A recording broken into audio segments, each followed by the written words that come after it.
que yo me di cuenta que el Perú puede ser mejor gobernado y que tiene capacidades y calidades que muchas veces no usa.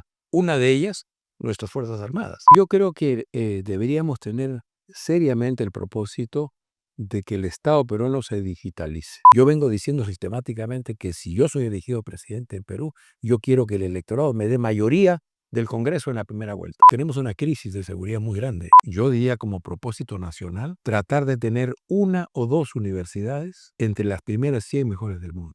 Nuestro Estado no se caracteriza por tener una buena protección en materia de uso de datos. ¿Por qué deberíamos apoyar su candidatura presidencial? Porque somos los mejores. Vestidos muy bien para esta ocasión. Y no es para menos, pues tenemos un personaje muy reconocido en la coyuntura política para el cuarto episodio de su podcast tecnológico favorito. Tenemos con nosotros al exministro de Cultura y Defensa de los años 2016 y 2018. En 2021 se postuló al Congreso de la República y actualmente se está postulando para presidente del Perú por el Partido del Buen Gobierno. Con nosotros tenemos al sociólogo y político Jorge Nieto. ¿Cómo se encuentra? Muy bien, Jorge. Muy bien, Adrián. Muy agradecido por la invitación. Muchas gracias igualmente por formar parte de nuestro podcast. Y me parece curioso que entre sus entrevistas no haya habido ninguna con un joven de mi edad. Yo tengo 21 años y me llena de curiosidad el saber por qué ser parte de un podcast dirigido por jóvenes y para jóvenes. Bueno, yo tengo un hijo que tiene 20 años, uno menos que tú. Y él es mi maestro en todo este mundo de las innovaciones tecnológicas, del Internet, de las nuevas invenciones que está habiendo en el mundo. Y cuando me dijeron que había la posibilidad de una conversación como esta que empezamos a sostener, a mí me fue muy interesante porque si has revisado la declaración de principios del Partido Buen Gobierno, allí se habla de la necesidad de un diálogo intergeneracional. Yo digo siempre que así como en Argentina, en el siglo XIX, alguien dijo, gobernar es poblar, porque tenían un territorio vacío enorme y prácticamente sin población. En el Perú, gobernar es unir.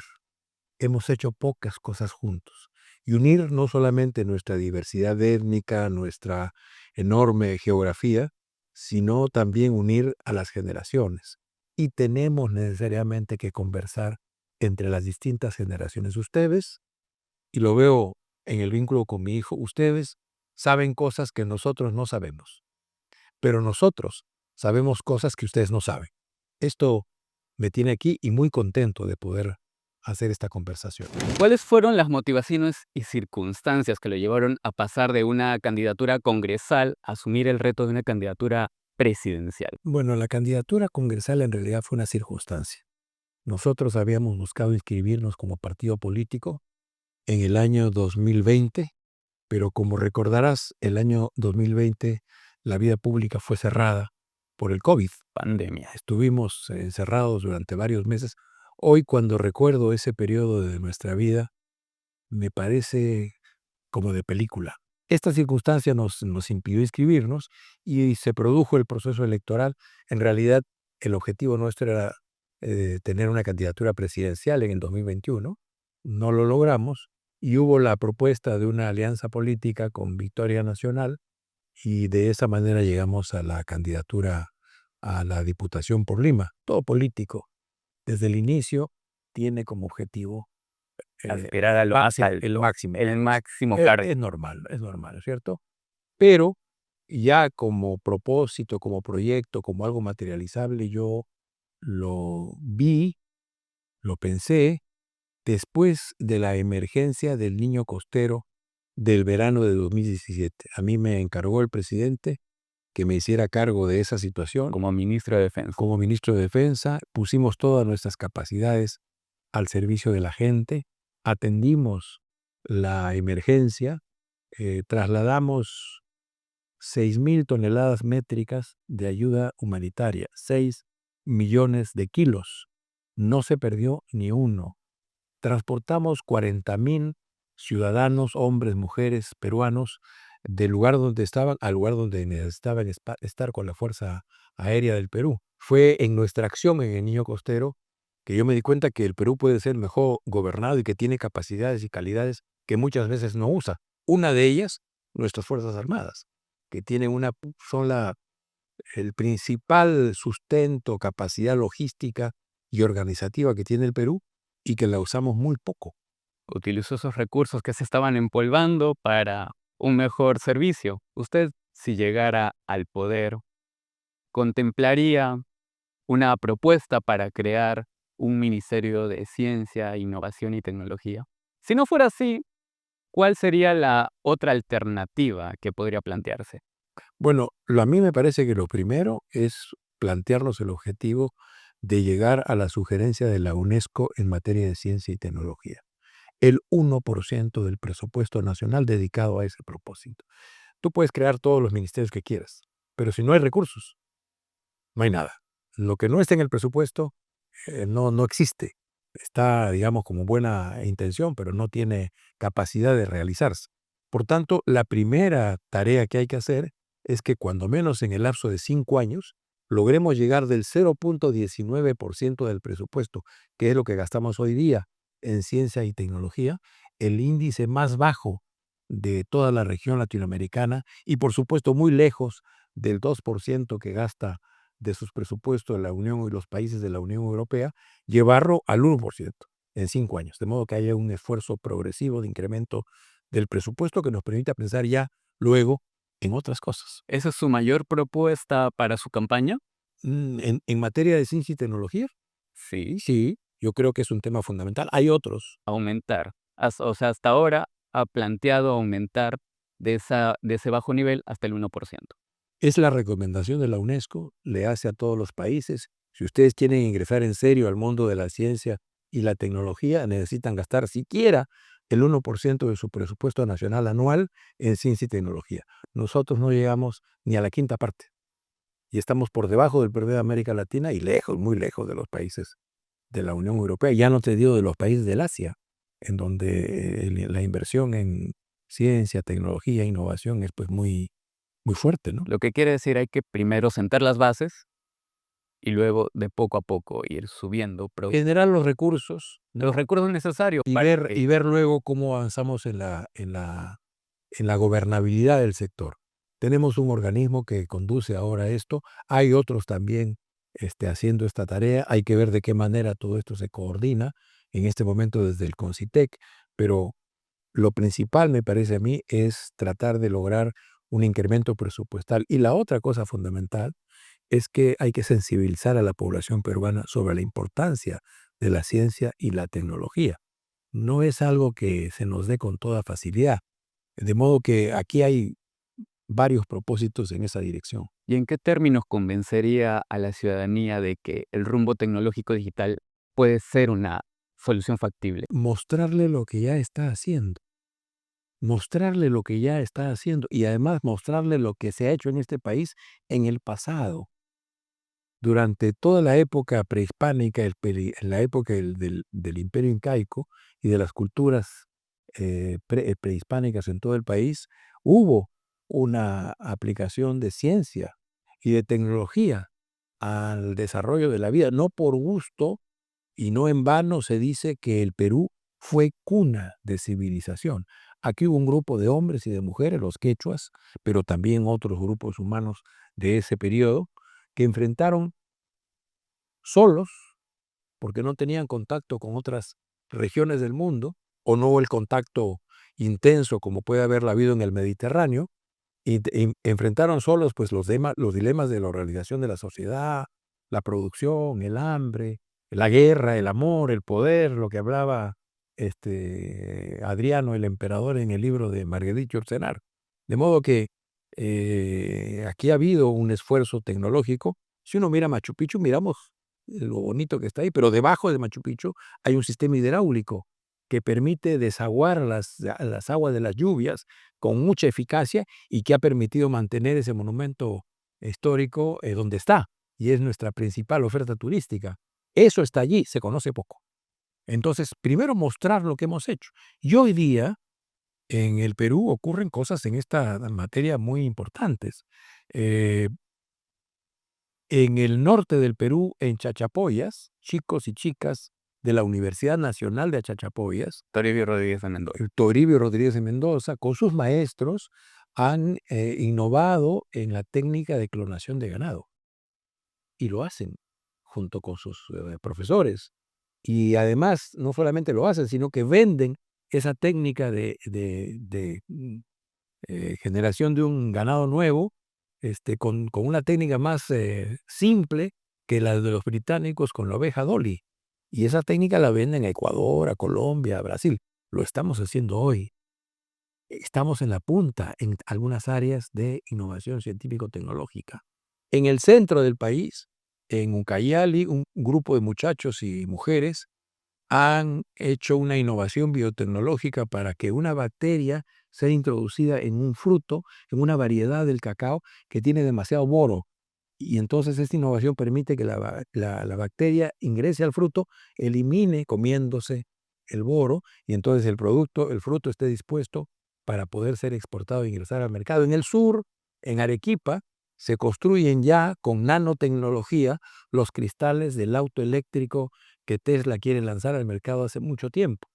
De modo que ya estamos haciendo cosas. Lo primero es conocer que ya estamos haciendo cosas y que además, producto de ese hecho civilizatorio de los quechuas, nosotros tenemos pues atrás 14.000 años de historia.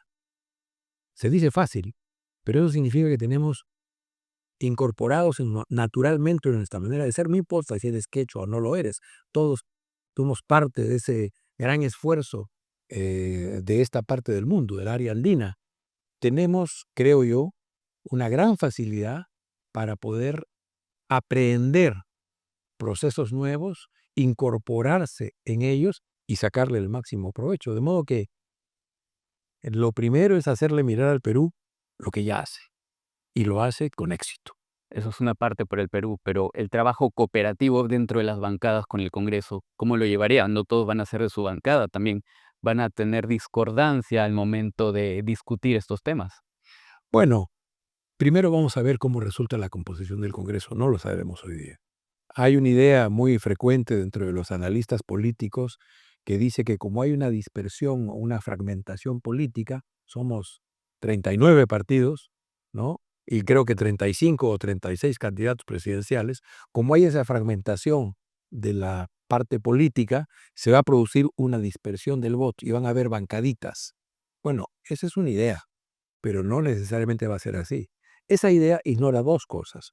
La primera cosa que ignora es que hay campañas políticas. La voluntad política interviene. La capacidad, la sensibilidad, la posibilidad de que tengas tú de dialogar con la multitud. Pero la segunda cosa más importante, que ignora esa idea, es que hay la esfera de la libertad personal del elector.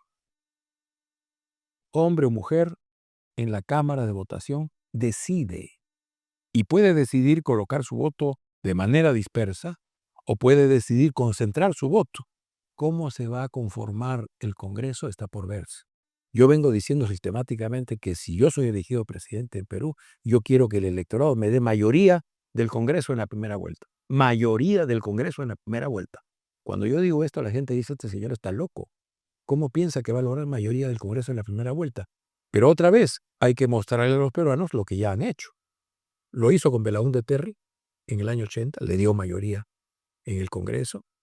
Casi lo hace con Alan García en el 85, le dio una enorme fracción parlamentaria y con una pequeña alianza política logró mayoría en el Congreso.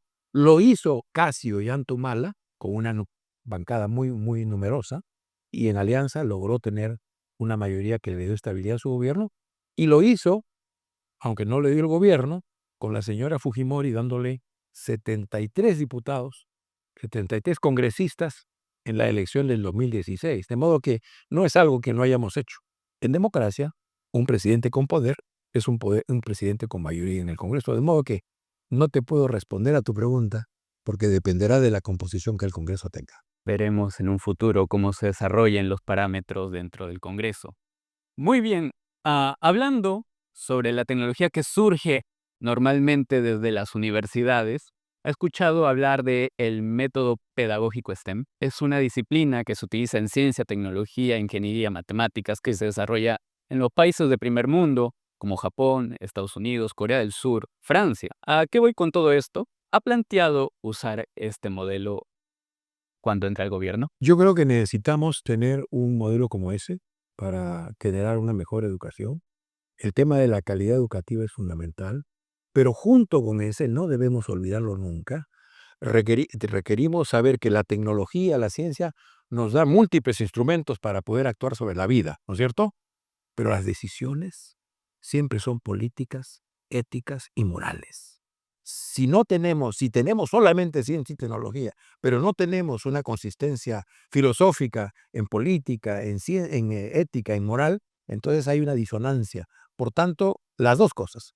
El impulso a esta área del conocimiento, que nos falta mucho, porque no es una cosa que esté muy desarrollada en el Perú, pero por otro lado, también una fuerte formación en ética, en política y en moral. Porque sin eso, pues todos los propósitos del ser humano se pierden. La mejor tecnología mal usada no es necesariamente buena, pero la culpa no es de la tecnología, ¿no es cierto? Es del ser humano que la usa. Por tanto, es fundamental fortalecer ambas cuestiones. ¿Y cómo evitaría la fuga de talentos que se van, emigran hacia otro país porque no consiguen, por así decirlo, la calidad educativa que podrían conseguirla acá? Van al extranjero, a Estados Unidos, a Europa para conseguirla. ¿Cómo evitaría que se vayan las jóvenes promesas, los prodigios del país? No tenemos una universidad peruana, ni pública ni privada, entre las 100 mejores del mundo. Entre las 500 mejores del mundo, a veces entra una universidad y sale al año siguiente, entra otra y sale al año siguiente. Tenemos una dificultad en ese sentido. Lo primero que hay que hacer es fortalecer la calidad de la educación pública, fortalecer las universidades públicas, que son además las que ofrecen un mayor proceso de democratización porque son de menor costo, pero es fundamental hacerlo. Y es fundamental hacerlo por lo que estamos conversando. El mundo ingresa en la economía del conocimiento. Lo está haciendo con mucha intensidad. Eso que se llama la eh, revolución tecnológica que está en curso, y nuestros muchachos, nuestras chicas, no están recibiendo la formación. Se defienden a punta de talento, que felizmente existe, pero no es suficiente. Necesitamos, yo diría como propósito nacional, tratar de tener una o dos universidades entre las primeras 100 mejores del mundo. Y entonces ofrecer calidad para que nuestros muchachos, si se quieren ir a formar fuera, pues bien, pero que lo hagan porque quieren, no porque deben, no porque tienen la obligación por necesidad de hacerlo. De modo que la primera respuesta a tu pregunta es mejorar la calidad de la educación pública, hacerla efectivamente una educación de calidad. Y por supuesto eso empieza también en la primaria, en la secundaria, que es donde se forma. Yendo del sistema educativo al sistema de la seguridad en el país, ¿cómo define actualmente la seguridad en el Perú? Estamos en crisis, tenemos una crisis de seguridad muy grande. Y el origen de esa crisis tiene que ver con la política. Si no hay voluntad política en el gobierno para combatir la seguridad, no combatiremos la seguridad. Si el gobierno está más preocupado por las investigaciones que tiene en contra que por la seguridad de sus ciudadanos, pues se va a preocupar por las investigaciones que tiene en contra. Y de hecho, eso es lo que ha pasado todo este tiempo. Lo primero, frente a una crisis de seguridad, es voluntad política.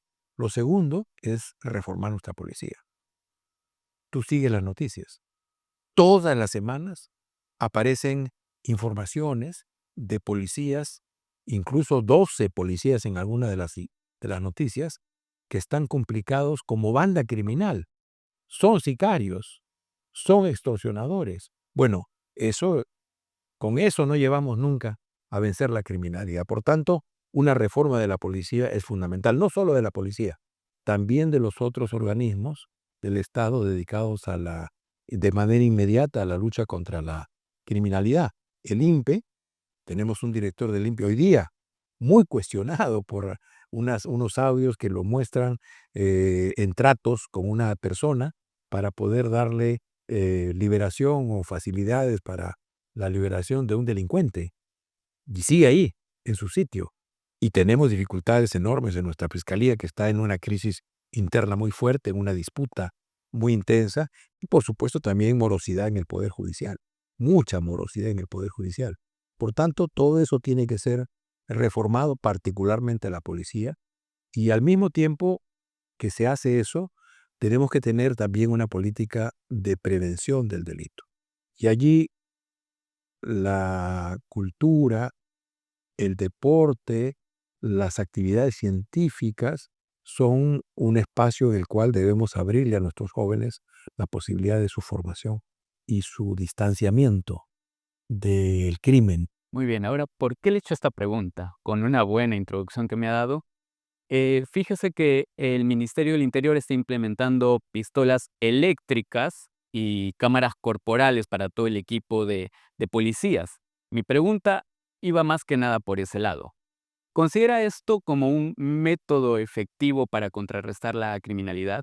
¿Debía ser antes o estamos en buen momento? Tal vez sea muy fuerte o es muy suave Yo creo que lo principal a fortalecer en capacidades tecnológicas del Ministerio del Interior y de la policía tiene que ver con todo lo que es el trabajo de inteligencia.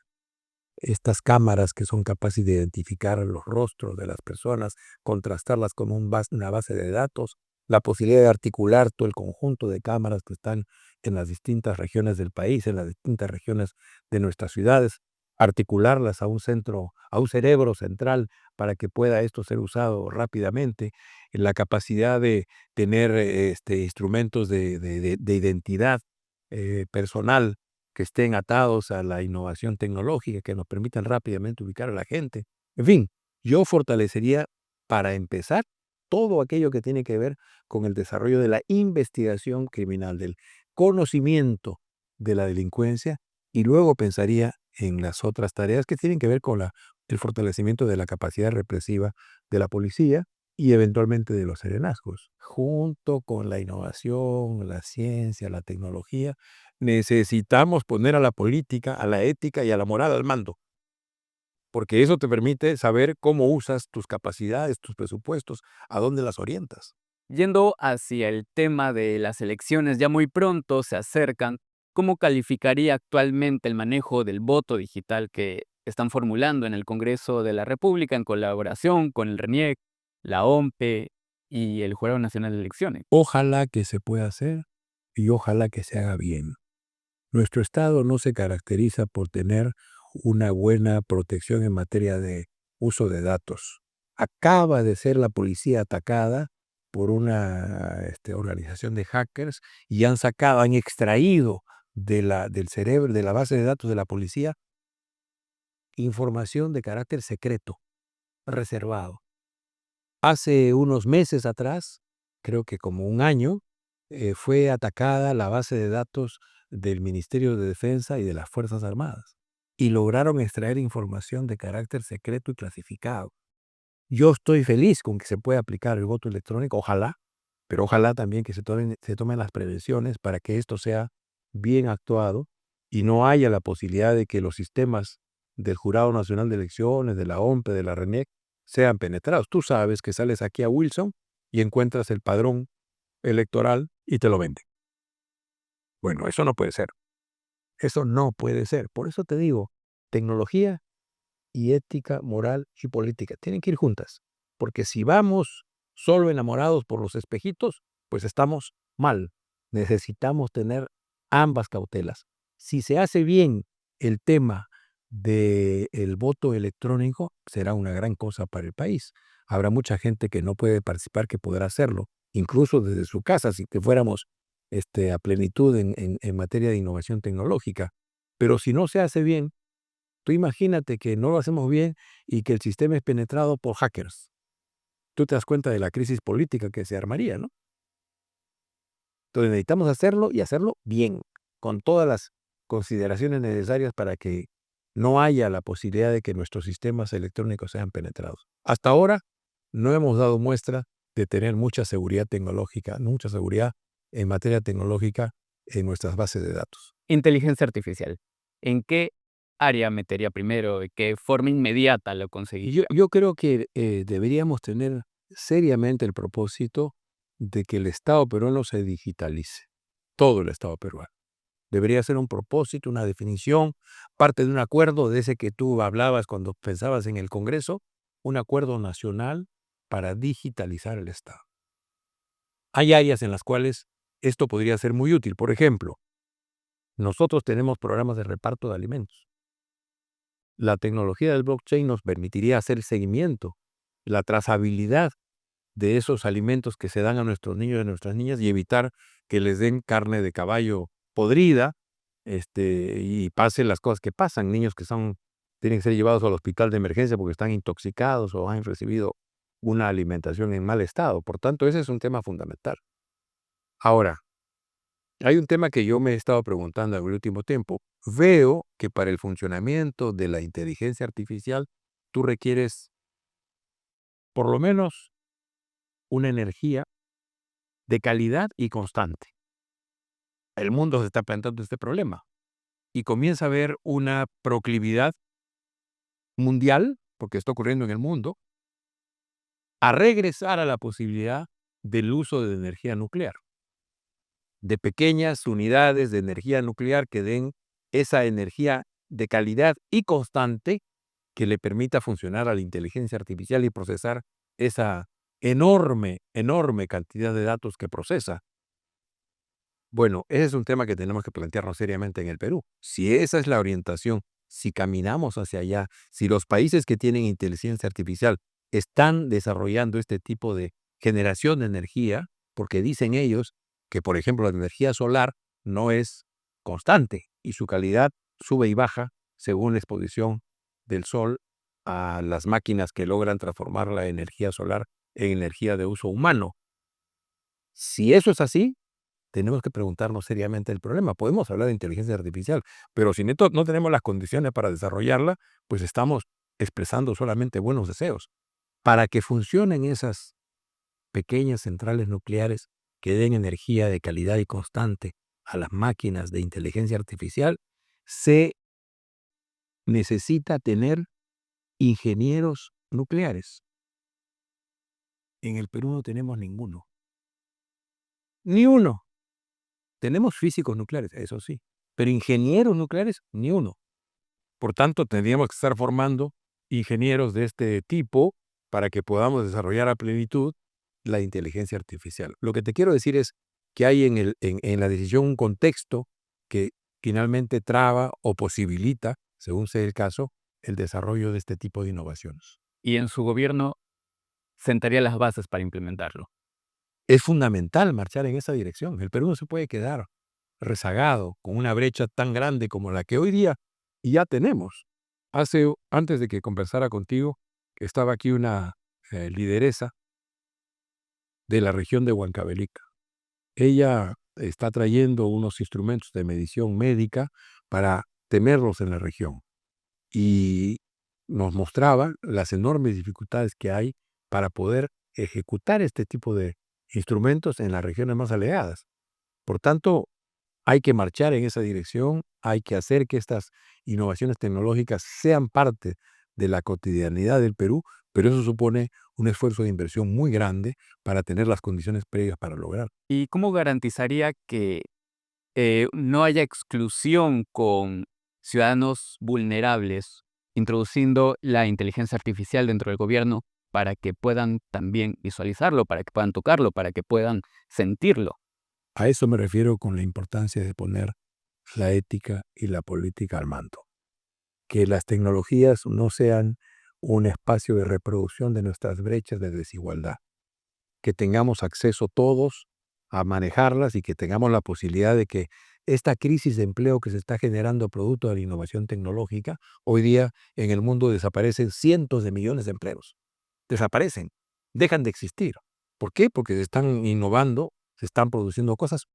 Cuando tú vas a un centro comercial, en un automóvil, llegas al centro comercial, aprietas el botón de una máquina, se levanta una varilla, tú entras, haces tus cosas regresas, metes el cartoncito que te dieron en la entrada en una máquina, aprietas un botón, pones unos billetes, te vas, se abre la cosa esa y se vas. Ahí habían antes 4 empleos. Hoy no hay ninguno. La máquina está operando. Por tanto, tiene que ser decisión política, ética nuestra, hacer que también, junto con la desaparición de ciertos empleos, hacer que los peruanos y peruanas estén capacitados para esa nueva oferta de empleabilidad. Y no estamos teniendo políticas para ello. Al contrario, todo marcha en el sentido inverso. Y allí se introducen las MIPES, las pequeñas y microempresas, que generan más del 80% de los empleos en el país, pero solo una parte mínima es digitalizada también. A ello voy. ¿Qué política nacional impulsaría para que esta tecnología sea una herramienta competente también dentro de las MIPES? Bueno, hay ejemplos, ¿no? Hay instancias del Estado que están impulsando esto con la pequeña y la mediana empresa, ¿no? Y lo están haciendo con cierto éxito, tanto en el Ministerio de Producción como programas que salen del CONCITEC y de distintas áreas del Estado, están trabajando en esta dirección, pero por supuesto no en la dimensión que se requiere. Necesitamos fortalecer ese esfuerzo, ese trabajo, de modo que también estas innovaciones tecnológicas pues hagan que el trabajo de las MIPES se mejore. De hecho, un gran problema que tenemos en el Perú es que la productividad nuestra es muy baja, muy baja. Por tanto, necesitamos incrementar las condiciones para que estas pequeñas empresas, que son el 95, 96% del empleo en el Perú, tengan mejores condiciones para elevar su productividad. Hace un momento estuve hablando sobre que las blockchains podrían ayudar a transportar los alimentos de Caliwarma para los niños. Y yendo por ese lado, ¿cómo enfrentaría el concepto, el tema de la anemia, el problema de la anemia en el Perú? Bueno, me imagino que tiene que haber algún tipo de aplicación tecnológica para esto, pero yo te quiero decir algo, y esto es muy importante. Para mí eso es una obsesión. No podemos pensar en ciencia, en tecnología, en conectividad, en Internet, en inteligencia artificial, si tenemos el 43% de niños peruanos, niños y niñas peruanos, con anemia. Y hay algunas regiones, como Puno, que tiene el 70% de niños y niñas con anemia. ¿Tú sabes lo que eso significa? Anemia en los primeros años de vida. Significa que las capacidades de aprendizaje, la capacidad de funcionamiento normal del sistema neuronal se disminuye. Y por tanto, esa persona que crece así, que tiene dificultad para el aprendizaje, que le genera inseguridades, no va a ser una persona con capacidad para desenvolverse en este mundo complicado de la inteligencia artificial, de la economía del conocimiento. Y en el Perú, hemos tenido experiencias de combate exitoso a la anemia infantil. Hay un distrito que sería bueno que conocieras tú, que estás empapándote de lo que es el Perú y el mundo. Se llama Higuaín, el distrito En Ayacucho. en Ayacucho. Allí en Higuaín, en el lapso de un año, se redujo la anemia de índices por encima del 80% a índices por debajo del 10%, en un año. En un año. ¿Qué es lo decisivo de esa experiencia? Liderazgo. Por eso te decía la política al mando, liderazgo. Un alcalde que tenía esa obsesión, esa preocupación, logró que todos los organismos del Estado que tenían acción con la alimentación en el distrito se coordinaran, no duplicaran funciones, actuaran en la misma orientación, pero al mismo tiempo se movilizó a la población. Padres y madres fueron instruidos y educados en cómo hacer que la anemia en sus hijos descienda, y lo lograron. Si eso hubiera sido apoyado con alguna forma de tecnología que le permitiera hacer eso, lo habrían hecho mucho más rápido. Pisco, aquí al sur, en la costa peruana, una iniciativa de la comunidad ha logrado lo mismo que hicieron en Higuaín, reducir la anemia de manera significativa. Ahí lo que hubo, ¿qué cosa es? Innovación social. No necesariamente tecnológica, pero innovación social. Por tanto, el tema de la conducción humana, del liderazgo, es fundamental para acometer este tipo de problemas. He escuchado sobre la propuesta tecnológica de los 3 premios Nobel de Economía. 2 de este año, Algo he leído, algo he leído. citando a Joel Mokyr, Philip Aghion y Peter Howitt, plantean una destrucción creativa, derribar a las grandes empresas para que las pequeñas empresas puedan progresar y de esa forma conseguir una mejora tecnológica. Para ello están las MIPES, por ejemplo. ¿Cómo se guía a través de esas creencias que tienen los premios Nobel? ¿Coincide con su visión? En parte, en parte. Yo insisto, te lo vengo diciendo desde el comienzo, si no hay una mirada ética, moral, política, la mejor innovación tecnológica no tendrá resultados. No hay que olvidar nunca que en la conducción, en el manejo de la tecnología está el ser humano. Y un ser humano bien formado, con valores, con criterios, con ética, hará buen uso de la tecnología. Pero un ser humano que no tiene esas capacidades desarrolladas en la casa, en la escuela, en el municipio, desde que tiene pues pocos meses de vida, no necesariamente tendrá la capacidad de usar bien la innovación tecnológica. Entonces, estoy de acuerdo, pero en parte. Necesitamos complementar eso con la formación del ser humano. Nuestra crisis hoy, si tú la miras con agudeza, finalmente, es una crisis de valores. Y necesitamos hacer también nuestro trabajo ahí. Eso no significa que la innovación científica o tecnológica no sea fundamental. Y que además hay ciertas tendencias en el mundo y en el mercado que te llevan en esa dirección. Por ejemplo, la necesidad de que esas grandes naves industriales que producían en serie se conviertan en pequeñas unidades que están dispuestas a reaccionar a demandas específicas. Productos tan personalizados que están hechas para pequeñas demandas, ¿no? Está pasando en medicina. Estamos pasando en la medicina, los conocimientos, la innovación científico-tecnológica está haciendo que hoy día no den la misma pastilla para la misma enfermedad en distintos enfermos. Hoy te construye medicina singularizada para ti. A lo mejor los dos padecemos de lo mismo, no sé, diabetes, pero tu cuerpo es un cuerpo y el mío es otro. Y por tanto comienzan a hacer, no sé si será la metformina o qué medicamento se aplica para el caso, pero la hacen singularizada, para ti, para mí. Por tanto, este proceso de despliegue de las pequeñas unidades productivas está inscrito también en el desarrollo de la innovación científica y tecnológica. Para terminar, me gustaría hacerle una ronda de preguntas rápidas que puede responderlas directo y al grano. Dígame, O indirecto, vayamos con la ronda de preguntas, a ver. 3 palabras claves que reflejan su campaña presidencial. sensibilidad, unión y creatividad. Creatividad ante todo. Es fundamental. La mercancía, el instrumento del futuro, no es necesariamente el conocimiento. Por supuesto, el conocimiento sin ninguna duda, pero la capacidad del ser humano de crear. Tengo una cosa o una idea que existe, tengo otra cosa o otra idea que existe. De esas dos que ya existen, yo creo algo que no existía. Una tercera. Eso es la creatividad. ¿Y quiénes son capaces de sostener la creatividad? Los seres humanos que han recibido la mejor pedagogía para hacer del ser humano un ente creativo. ¿Cuál es? La pedagogía del amor. En la casa, en la escuela, en el municipio, los niños y las niñas deben sentir que son las personas más importantes del mundo. ¿Por qué eso es importante?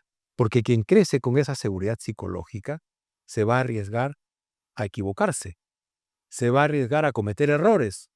La creatividad finalmente es el resultado ¿de qué? De transgredir una serie de errores. Tú hierras, pero persistes y finalmente has logrado crear algo nuevo. Esa seguridad psicológica se adquiere en la casa, con la mamá, con el papá, en la escuela, con el maestro, con la maestra, que son muy importantes, y en el municipio. Porque un municipio que tiene, por ejemplo, parques de juego para niños, bien cuidados, bien habilitados, generará espacios en los cuales los niños se sientan personas importantes. lamentablemente en nuestro país el maltrato de nuestra población es muy grande y eso tiene que ser corregido. ¿Qué opiniones tiene sobre la generación Z? ¿Las considera un apoyo o una amenaza, como vimos hace poco en la avenida Bancay, que se levantaron los jóvenes contra el gobierno? ¿Cuáles son sus intenciones con esta nueva generación? Yo estoy muy contento de que los jóvenes se movilicen, muy contento. Una sociedad que en un momento de decadencia, de crisis, no tiene una juventud que es capaz de echarse a la calle a protestar, es una sociedad condenada, condenada. Por tanto, a mí me gusta mucho que los jóvenes hoy día se movilicen. De hecho, yo en mi juventud, a los 11, 12, 13, 15, 20, fui parte de una juventud que se movilizó. A nosotros nos tocó vivir en dictadura, tanto en el gobierno de Velasco Alvarado como en el gobierno de Morales Bermúdez. Y por tanto, allí sí movilizarse era una actividad de enorme riesgo, ¿no? Pero sin embargo, una generación entera se dedicó a protestar y finalmente logramos, aunque no nos diéramos cuenta, logramos que la democracia volviera a instalarse en el Perú. Yo estoy muy contento de que los jóvenes de esta generación vayan por lo suyo y van a cometer errores. Qué bueno, son sus errores y aprenderán de ellos por sí mismos. ¿Por qué deberíamos apoyar su candidatura presidencial?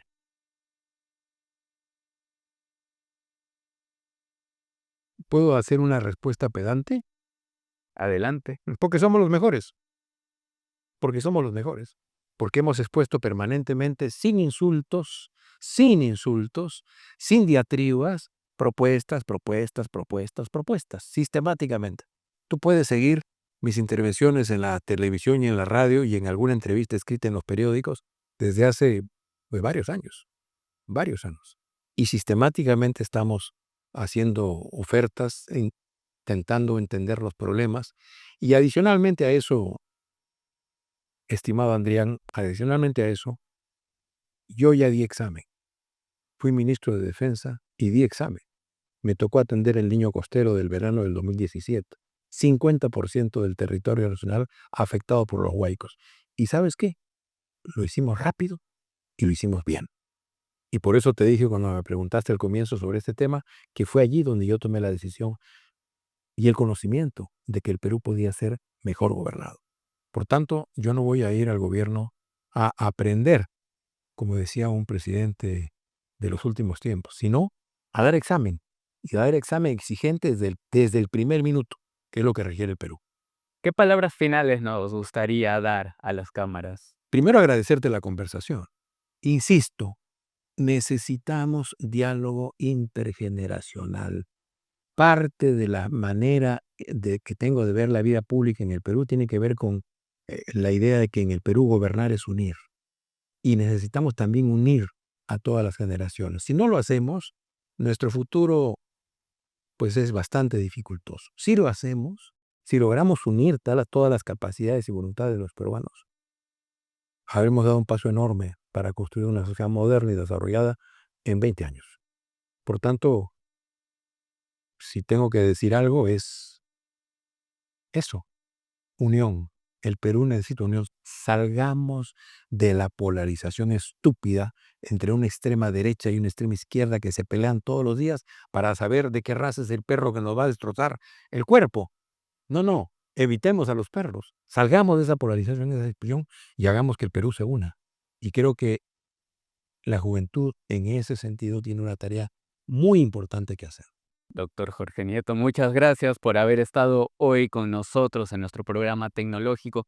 Gracias a todos los que han visto el cuarto episodio de nuestro querido programa. No olviden darle like, suscribirse a la campanita. ¿Qué les pareció? Comentarios. Quisiéramos recibir comentarios acerca de las propuestas de el candidato a presidente Jorge Nieto. Yo he sido su conductor, Adrián Grados, y nos veremos en un próximo episodio y retando a todo aquel que quiera venir a discutir sobre los temas tecnológicos, especialmente candidatos y políticos. Muchas gracias.